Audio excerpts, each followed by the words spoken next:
लगभग सबै युट्युबरले भन्ने गर्छन् start an online business, but कसैले भन्दैनन् कुन बिजनेस चाहिँ एक्चुअली वर्क गर्छ नेपालमा।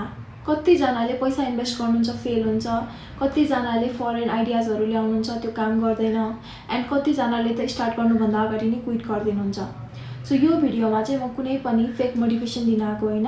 मैले आज कुरा गर्ने भनेको रियल अनलाइन बिजनेस जुन नेपालमा चाहिँ वर्क गर्छ र जुन पनि मान्छेहरूले गरिराख्नु भएको छ एन्ड राम्रो इन्कम जेनेरेट गरिराख्नु भएको छ even with small investment. So हजुरलाई के नेपालमै आफ्नै बिजनेस स्टार्ट गर्नु मन छ भने चाहिँ हजुरलाई टाइम मनी दुईटै वेस्ट गर्नु छैन भने चाहिँ यो भिडियो लास्टसम्म हेर्नु होला। So idea number 1, Instagram or Facebook online store.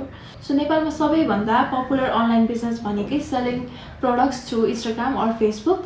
So हजुरले इन्स्टा र फेसबुकमा चाहिँ क्लोथ ब्याग्स, एसेसरिज अनि बुट्सहरू सबै कुराहरू मजाले चाहिँ सेल गर्न सक्नुहुन्छ। सो हजुरले फर्स्टमा त यस्तो कुराहरू होलसेल नेपाली होलसेल मार्केटबाटै ल्याउँदा हुन्छ, अरू हजुरले इम्पोर्ट पनि गर्न सक्नुहुन्छ। हजुरलाई इम्पोर्ट गर्ने आइडिया छैन भने चाहिँ मैले डिस्क्रिप्सन बक्समा how to import goods from China भनेर चाहिँ हालिदिएको छु, एकचोटि चेक गर्नु होला। सो हजुरलाई फर्स्टमै सप वेबसाइटहरू हुनुपर्छ भन्ने चाहिँ छैन। सो यो चाहिँ अनलाइन बिजनेस हो। हजुरले गर्नुपर्ने भनेको जस्ट एउटा good photos, good videos, honest pricing अनि गुड प्याकेजिङ यस्तै कामहरू मात्र गर्नुपर्ने हुन्छ। सो अर्डर प्याक त गरिहाल्नु पऱ्यो, रिप्लाई पनि गर्नु नै पऱ्यो होइन। सो यति मात्र गर्नुपर्छ हजुरले, त्यस्तो खासै धेरै केही गर्दैन। सो नेपालमा चाहिँ यो अनलाइन बिजनेस चाहिँ धेरैले गर्दै हुनुहुन्छ र एकदमै राम्रो इन्कम जेनेरेट गर्दै हुनुहुन्छ। मिनिमम पनि 30,000 देखि 1 लाख पर मन्थ चाहिँ मजाले कमाइराख्नु भएको छ। सो हजुर पनि घर बसी नै मजाले स्टक ल्याएर सेल गर्दा हुन्छ। आइडिया नम्बर 2, सेलिङ अन दराज। कतिजनाले त फुल टाइम नै दराजलाई दिनुहुन्छ, मतलब फुल टाइम नै काम गर्नुहुन्छ दराजमा। एन्ड पहिला चाहिँ म पनि गर्थेँ र दराज चाहिँ किन राम्रो छ त, किनभने चाहिँ हामीले चाहिँ कस्टमरहरू खोज्नु पर्दैन दराजमा, त्यहाँ चाहिँ अटोमेटिकली नै हजुरले कस्टमर पाउनुहुन्छ।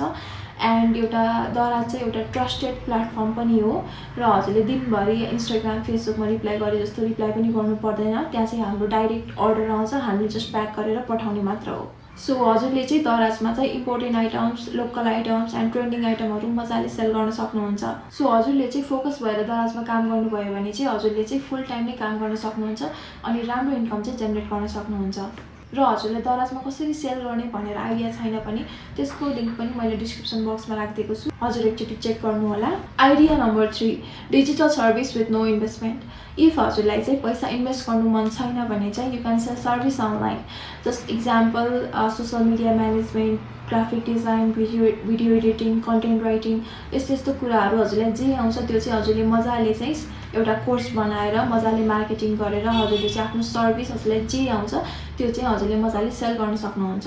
एन्ड यो चाहिँ स्टुडेन्ट्सहरूको लागि एकदमै बेस्ट हो, आफै सिकेर आफूलाई पनि काम लाग्छ एन्ड हजुरले एउटा कोर्स बनाएर मजाले सेल पनि गर्न सक्नुहुन्छ आफ्नो service. So idea number 5, Nepali products export to international market. नेपालमा धेरैजनाले चाहिँ एब्रोडमा चाहिँ नेपाली प्रोडक्ट्सहरू चाहिँ सेल गर्नुहुन्छ एन्ड एकदमै राम्रो इन्कम चाहिँ जेनेरेट गर्नुहुन्छ। सो हाम्रो एब्रोडमा भएको नेपाली पिपलहरूलाई चाहिँ एकदमै नेपाली प्रोडक्ट्सहरू मिस गर्ने हुन्छ, किनभने त्यहाँ विदेशमा चाहिँ नेपाली प्रोडक्ट्सहरू भन्ने हुँदैन। सो यहाँ नेपालमै बसेर चाहिँ हजुरले हाम्रो नेपाली दिदी बहिनीहरूलाई, दाइ भाइहरूलाई नै मजाले टार्गेट गरेर सेल गर्न सक्नुहुन्छ र हजुरले चाहिँ फरेन कस्टमरहरूलाई पनि मजाले सेल गर्न सक्नुहुन्छ, किनभने नेपाली प्रोडक्ट्सहरू चाहिँ फरेनर्सहरूलाई पनि एकदमै मनपर्ने हुन्छ। सो हजुरले मजाले सेल गर्न सक्नुहुन्छ नेपाली प्रोडक्ट्सहरू लाइक ट्रेडिसनल क्लोथ्स, एसेसरिज, गिफ्ट्सहरू फरेनर्सहरूलाई एकदमै मनपर्छ। धेरै जस्तो फरेनर्सहरूले चाहिँ नेपाली पिपलबाटै बाई गर्छ नेपाली प्रोडक्ट्सहरू। सो हजुरले मजाले यो बिजनेस पनि मजाले स्टार्ट गरेर राम्रो इन्कम जेनेरेट गर्न सक्नुहुन्छ। सो आइडिया नम्बर 5 मा आउँछ हाम्रो कन्टेन्ट क्रिएसन। लास्ट बट एकदमै पावरफुल बिजनेस हो यो चाहिँ। सो आजभोलि चाहिँ नेपाली ब्रान्ड्सहरू अरू बिजनेसेसहरूले जति पनि पे गर्न रेडी हुन्छ कन्टेन्ट क्रिएटरलाई, किनभने नेपाली ब्रान्ड्स अनि बिजनेसहरूको लागि मार्केटिङ एकदमै इम्पोर्टेन्ट छ। मार्केटिङ बिना केही पनि बिजनेसै छैन। सो कन्टेन्ट क्रिएटरले चाहिँ दिनैपर्छ। सो हजुरले पनि यो बिजनेस चाहिँ एकदमै इजिली स्टार्ट गर्न सक्नुहुन्छ। सो हजुरलाई कन्टेन्ट क्रिएसन जर्नी स्टार्ट गर्नलाई धेरै फलोवर्सहरू चाहिन्छ भन्ने छैन, हजुरले जस्ट स्टार्ट गर्ने हो एन्ड टिकटक र इन्स्टाग्राममा रेगुलर पोस्ट गर्ने हो एन्ड हजुरले मजाले भिडियोहरू बनाउन सक्नुहुन्छ like business related, daily life अनि त्यसपछि स्किन केयर, रिभ्युजहरू यस्तो बनाएर हजुरले मजाले चाहिँ आफ्नो कन्टेन्ट क्रिएसन जर्नी चाहिँ स्टार्ट गर्न सक्नुहुन्छ। It takes time but viral monetize भयो भने चाहिँ हजुरलाई लङ टर्मको लागि एकदमै राम्रो हुन्छ र राम्रो इन्कम पनि जेनेरेट हुन्छ। सो यति नै हो best online business that actually work in Nepal.